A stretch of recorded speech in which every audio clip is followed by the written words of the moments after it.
हमने आपसे कहा था कि हम अलिफ से शुरू करेंगे, तो भट्ट साहब ने अलिफ से शुरू किया है। काफ़ी तल्ख़ हकीकतें इनके पास हैं और क्या क्या है ये भी हम आपको दिखा रहे हैं। लेकिन हमारे पास खूबसूरत आवाज़ है और ख़ूबसूरत आवाज़ का अगर फ़ायदा ना लिया जाए तो फिर आवाज़ कैसी है। मैं चाहता हूँ कि हम शबनम जी आपसे भी जानने की कोशिश करें, अलिफ आपकी ज़िंदगी का अलिफ कैसा रहा, क्या था, कैसे हुआ?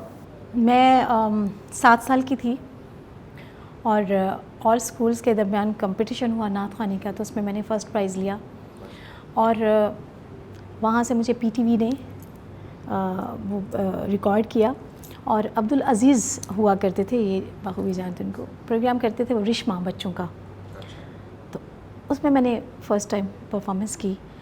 तो जब मुझे उन्होंने कहा कि बेटा आप टीवी में आओगे बच्चों के प्रोग्राम में, तो मुझे सारी रात नींद नहीं आई कि अच्छा मैं टीवी में नज़र आऊँगी। तो सबसे पहले जो मैंने एक प्रोग्राम किया, सिंधी प्रोग्राम था, उसका नाम था रोशन तारा। तो उसमें मैंने जो सॉन्ग गाया था मुझे अभी तक याद है कि अलिफ सा उजरा बेसा बेहतर, सीम सा सोहना, झे सा झिरमिर, रेसा रोशन तेसा तारा, पेसा प्यारा रोशन तारा। तो मुझे अलिफ से वो वाला अपना जो पहला फर्स्ट सॉन्ग था वो याद आता है। फर्दर तो फिर अलिफ अपनी किताबों में पढ़ा, फिर कुरान मजीद में पढ़ा, फिर अलिफ से बहुत सारी चीज़ें अलिफ में छुपी हुई हैं, अलिफ के अंदर ही सब कुछ है। पहला गाना जिसने बूम दिया? पहला गाना जो था, वैसे तो जिससे मेरी पहचान हुई, समझ लें कि एशिया की मैं वाहिद सिंगर थी जिसका वी चरण चार्ट में 40 टॉप में 1 साल नंबर 1 रहा सॉन्ग। और सबसे बड़ी बात ये थी और मेरी गुड लक ये थी कि उसमें सब गाने जो थे वो इंग्लिश सॉन्ग्स थे, जैसे Michael Jackson, spice girls, Madonna, Ricky Martin, Whitney Houston, अब इतने बड़े बड़े नाम थे। उसमें एक छोटी सी बच्ची का गाना शामिल हुआ, मैंने वॉज 12-13 ईयर ओल्ड जस्ट। तो उस वक्त मेरा वो गाना जब मैंने गाया तो बाली सागू ने इसमें इंस्ट्रूमेंट्स जो हैं वो रिमिक्स किए, तो वी चैनल चार्ट में वो फिर 1 साल नंबर 1 रहा। ये मेरी पहचान बना गाना, दिल चीज़ है क्या जाना, ये जहाँ भी तुम्हारी है। उसके बाद फिर मैं समझती हूँ कि अल्लाह ताला जो है ना वो आपके रास्ते बनाते हैं। और जहाँ तक अदब की बात हुई, आजकल का जो हमने जो कुछ सीखा अपने वालिदैन से, जो तरबियत हमने हासिल की, सबसे पहले हमने अदब ही सीखा और अब आज तक भी वो हमारे साथ साथ चल रहा है। ये हमारे सीनियर है तो मैं इनको इसी तरह से, दिल में भी वैसे ही एहतराम है इनका, ये नहीं कि सब जैसे मोहल्ले की गलियाँ होती है ना, हमारी गलियाँ जो थीं वो पाकिस्तान टेलीविज़न के कॉरिडोर्स थे। ये छोटी सी अपनी अम्मी के साथ आया करती थी, आरफा सिद्दीकी साहबा छोटी सी अपनी अम्मी के साथ आती थी, हदीका क्या नहीं, ये सब छोटी छोटी खलील अहमद साहब का म्यूज़िक का प्रोग्राम होता था, ये यहाँ आती थी, ये अपनी फरहाना मकसूद, ये बच्चों में फिर उन्हीं में से, उसी गुलदस्ते में से कुछ फूल जो हैं वो ऐसी खुशबू लेके तो आगे चले। तो इन्हें कॉरिडोर में आना तो बड़े एक तरफ हो जाना कि सीधे फिर यूँ देखते थे। हम उस वक्त भी सर पे हाथ फेरते थे, आज भी सर पे हाथ फेरते हैं। हमारे लिए तो हमारी औलाद की तरह है ये उस वक्त भी इसी तरह मुअद्दब थी, क्योंकि माँ बाप जो हैं जब वो किसी को एहतराम करते तो बच्चा देखता है कि यार मेरे अम्मी ने इनको सलाम किया है तो ये वाकई ऐसे। तो अलिफ का यही काम होना चाहिए कि वो ऐसे प्रोग्राम करें जिसमें हमारे बच्चे जो हैं ये सीखें, क्योंकि बच्चे सीखने में भी बहुत तेज़ होते हैं और उस पर अमल करने में भी तेज़ होते हैं और वो फॉलो कर लेते हैं। मुझे किसी गाने के बोल की समझ नहीं आती तो मेरा पोता जो है वो मुझे समझा देता है कि ये कह रहे हैं। ये मुझे अभी तक ये नहीं पता कि कौन से सीरियल का जो वो थीम सॉन्ग होता है और कौन सा है। मैं दुबई जाऊँ तो मेरे दोनों पोते हैं जो वो सुना रहे कि ये किसका है, दादा it's your serial theme song. मतलब यार पता नहीं, मेरा वो ध्यान ही नहीं होता था। सो यानी बच्चों के सीखने की इतनी, तो ये हमारे लिए तो खैर बच्ची है, लेकिन ये शुरू से इसी तरह अदब करती थी, एहतराम करती थी सबका। और यही बात करी थी कि ये होना चाहिए जो हमारे वालिदैन ने हमें सिखाया और वो अभी तक हमारे साथ चल रहा है। मेरे ख्याल में यही वजह होती है कि आप जब दुआ लेते हैं, किसी को सलाम करते हैं, तो आपको दुआ देता है बेटा खुश रहो या अल्लाह ताला तुम्हें तरक्की दे। दिल जब किसी का खुश होता है बड़े का, तो दुआओं का बहुत अमल दखल है आपकी कामयाबी तक पहुँचने का। तो मैं समझती हूँ कि मैं उन खुशकिस्मत लोगों में से हूँ। एक तो मेरी वालदा का मेरे साथ साथ साया था, मुझे प्रोटेक्शन थी बड़ी उनकी। फिर दूसरा, अल्लाह ताला ने रास्ते मेरे ऐसे बनाए कि जैसे ये गाना मैं सोच भी नहीं सकती थी। एशियन वाहिद सिंगर थी मैं आपको बता रही हूँ कि जिसका वी चैनल चार्ट में उस वक्त में गाना 1 साल में बना। उसके बाद उस्ताद नुसरत फ़तेह अली ख़ान साहब, बहुत कमाल शख्सियत, बाकमाल कंपोज़र। उन्होंने मुझे उस तकरीब में एक में सुना जिसमें मुझे अवार्ड मिला। पीटीवी अवार्ड की तकरीब थी। अब पीटीवी का 10 साल कैरियर में जो अच्छा कारकर्दगी थी उस पर मुझे अवार्ड मिला। अब अवार्ड तो मिला लेकिन उसमें परफॉर्मेंस भी उन्होंने रखी ताकि जो लोग नहीं जानते, क्योंकि मैं नहीं थी, और वो फिर कि इसको किस चीज़ के लिए मिल रहा है, इसके पास क्या टैलेंट है। मैंने वहाँ पे गज़ल पेश की। खान साहब, नुसरत फ़तेह अली खान साहब मौजूद थे। उन्होंने मुझे वहाँ कुछ इनाम मेरे पास आया तो जी नजराना, मैं नजराना नहीं कह सकती, इनाम कह सकती हूँ। उनका इनाम बच्चों को इनाम होता है। तो अरशद साहब हमारे बड़े अच्छे कंपोज़र हैं। अरशद भाई ने मुझे कहा कि बेटा तुम्हें नुसरत फ़तेह अली खान साहब बुला रहे हैं। मैं जब गई तो अब मैंने जो कुछ सीखा हुआ था तो मैंने उनको थोड़ी कुछ चीज़ें सुनाई, क्योंकि मेरे वाले साहब ख़ुद बहुत अच्छे कंपोज़र थे। तो इब्तदाई जो मौसीकी की तालीम थी वो मुझे वाले साहब से ही मिल गई। जब मैंने उनको सुनाया तो मुझे कहते हैं बेटा मेरा तुमने पूरा एल्बम रिकॉर्ड करना है। फिर उन्होंने पूरा एल्बम रिकॉर्ड किया। अब रास्ते कैसे कैसे बनते गए। अवार्ड के शो से वहाँ गई, वहाँ से एक गाना लिखा था रियाजुर रहमान सागर साहब ने, और उस वक्त पे 95-96 की बात कर रही हूँ। रॉबिन घोष साहब ने कुछ 40-45 साल के बाद कोई फ़िल्म की जिसका नाम था जो डर गया वो मर गया। तो रियाजुर रहमान सागर साहब ने जाके गाना सुना दिया कि ये नई लड़की है, इसकी आवाज़ अच्छी है, सुन लें। कहते इसको ले आओ। मैं रेडियो पाकिस्तान पे उस्ताद नज़र हुसैन साहब ने मेरा ऑडिशन करवाया, और जैसे इन्होंने बताया कि वहाँ पहले B क्लास होती है, फिर A क्लास होती है, फिर AA, फिर आउटस्टैंडिंग। तो वहाँ मुझे जब मैंने वहाँ ऑडिशन दिया तो नज़र साहब, उस्ताद नज़र हुसैन साहब ने ऑडिशन दिलवाया, तो वहाँ मुझे डायरेक्ट AA क्लास मिली थी अल्हम्दुलिल्लाह। तो वहाँ से फिर मैं रेडियो पे रिकॉर्डिंग कर रही थी तो रियाजुर रहमान सागर साहब कहते हैं कि बेटा तुम्हें रॉबिन घोष साहब के पास चलना है। मैंने कहा इनका तो बहुत बड़ा नाम, मैंने बहुत सुना, बहुत बंदिश और पता नहीं कौन कौन सी मूवीज़ उनकी। अब ऐसे लोगों का नाम सुन के बंदे को खुशी महसूस होती। खैर मैं वहाँ गई, उन्होंने बड़ा मोहब्बत से, उनकी बातों की मुझे कम समझ आती थी, वो थोड़ा एक्सेंट उनका वो था, कोई बंगाली है ना ऐसे कुछ, तो वो कुछ थोड़ा सा मिक्सअप बोलते थे। लड़की को लड़का टाइप, इस टाइप का मिक्स करके। हम उसको बोला तो उसने कह दिया कि नहीं, मैं उसने मना कर दिया, मतलब वो ना कर दी नहीं। अब इसमें एक पर्दा नशीनों वाली एक बात मैं आपको बताऊं।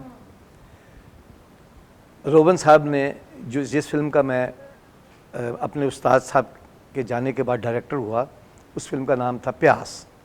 हमीद चौधरी साहब जो डांस डायरेक्टर थे वो उसके प्रोड्यूसर थे, उसके म्यूज़िक डायरेक्टर थे रोबन साहब। मेरा उनके यहाँ बहुत आना जाना था 74 से 75।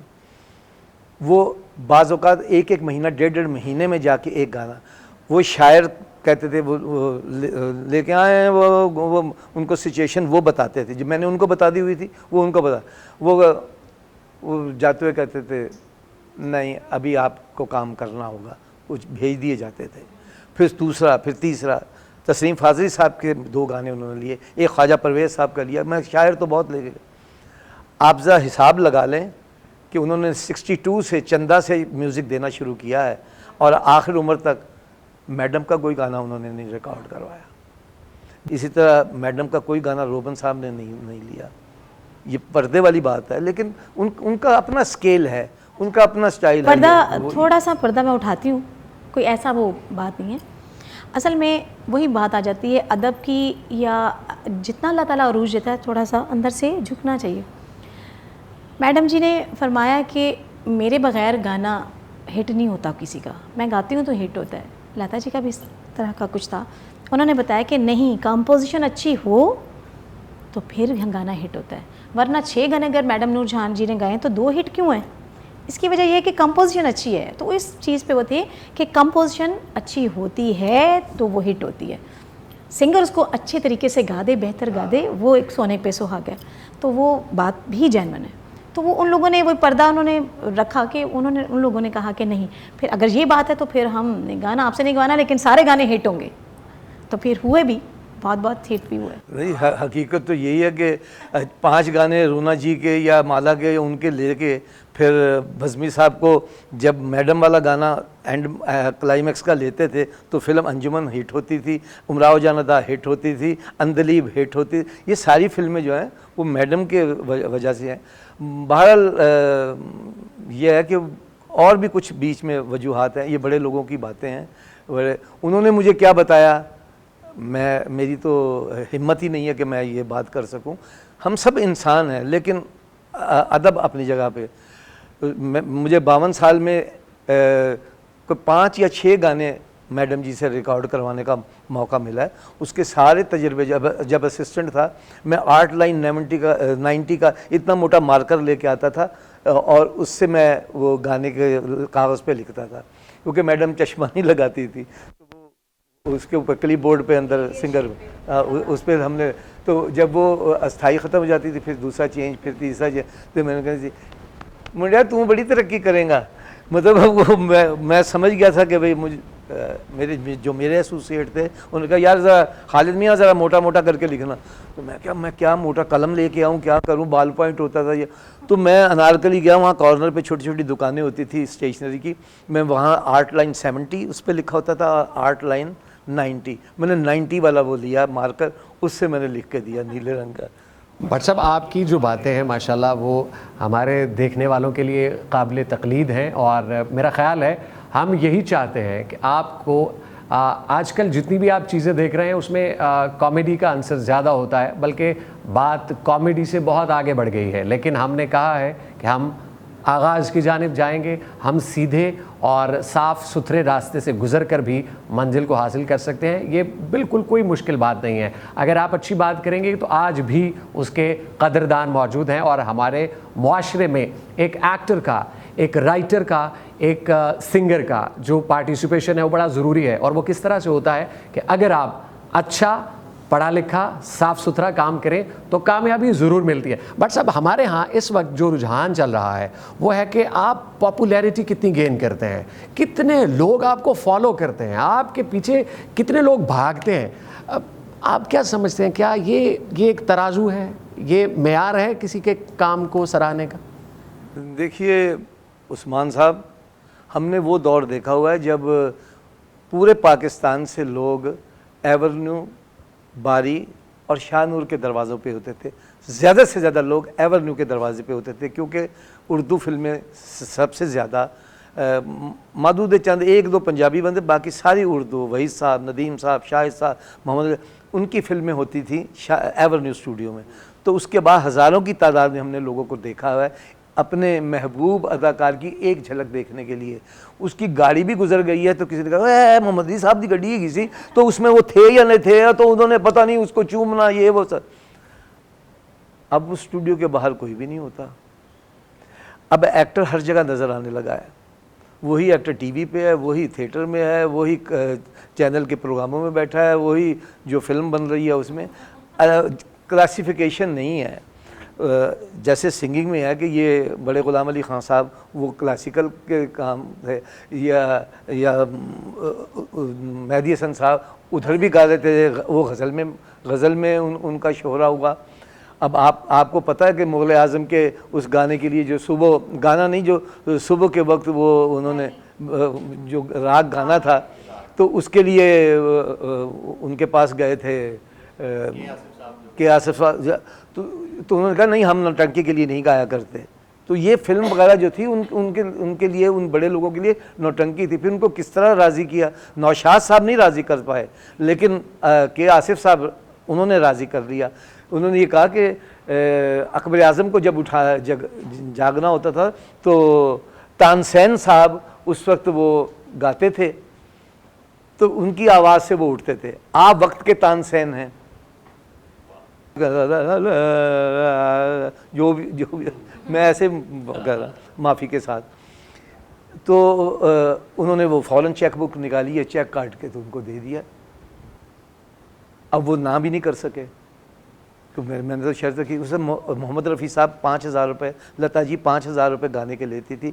मुग़ल आज़म जिस वक्त बन रही थी, जब ये आलाप रिकॉर्ड करना था कि वो सुबह सुबह वो अनारकली मिल के तो जा रही हैं शहजादा सलीम से। रात उन्होंने मोगरे के फूलों के नीचे गुजारी है। तो अब जो वापसी हो रही है तो वो उधर बादशाह सलामत ने चूँकि जागना है, इसलिए वो सुबह का वो राग वगैरह।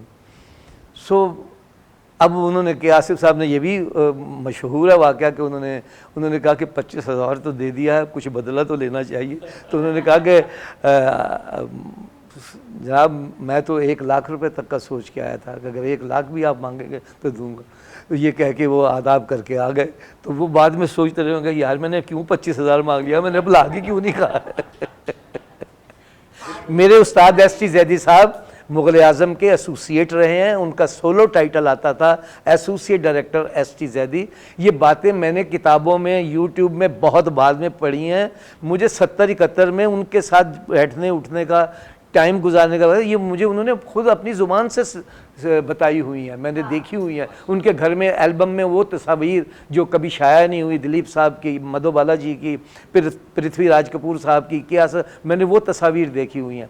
उनकी एक फ़िल्म थी जानवर, जिसकी ओपनिंग जो है वो ताजमहल होटल में हुई और उसमें फ़ोटोग्राफी वगैरह भी, जिसमें सुरैया बेगम और दिलीप साहब इकट्ठे कास्ट हुए थे और फिर वो उसी दिन ही फिल्म बंद हो गई थी। फिर मेरे साथ उनका ऐसा मोहब्बत थी कि अब मैं बच्ची थी, मैं बार बार फ़ोन कर देती थी, हेलो, हमारे घर में फ़ोन लगा था तो मैं फ़ोन, मैडम जी मैं शबनम। बड़े बड़े लोगों की महफिल में 70-71 जब मैं असिस्टेंट था। मैडम नूर जहाँ को तो एक शबनम मिली, तो इस शबनम को भी कोई आगे कोई शबनम मिली है आज?